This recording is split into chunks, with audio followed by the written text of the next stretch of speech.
nga angay natong kanong liso. Ato tanawon kung makaya ba, makaog ba kamunggay nga ro hilaw, sili nga hilaw. I know daghang ka mao mukaon ani. Og mga talong nga gi-steam na og tuna og bread. So ako lang gisagulan og vinegar.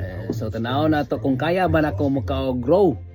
Ngano mukaom tani pa healthy man ni sekreto para healthy. Labi na ang kamunggay, kining kamunggay mao ni miracle tree. Sa sinigitudlo sa akong maguwang.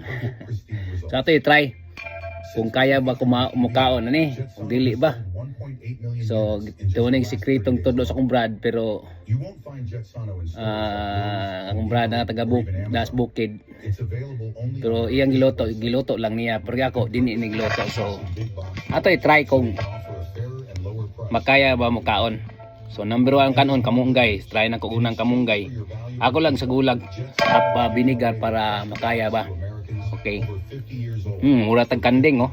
Try na to. Eh?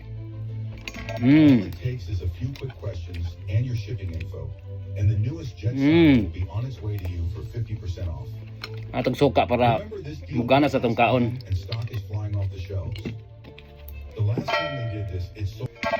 Try na ko. Try na ko. Be, kaon ba? Try na ko kaon kung kaya bang sili. Be.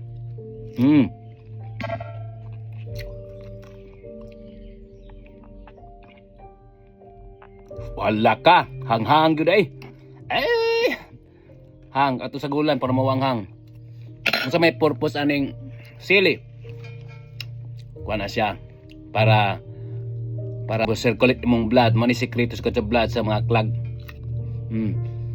Inomdom ko yung toto ato na kung gagaw nga Muslim, half Muslim. Kusukay sa mukhaon na ni. Makamunanat ko na po din natin nood ang kini siya mo ni siya maka-flow sa imong dugo.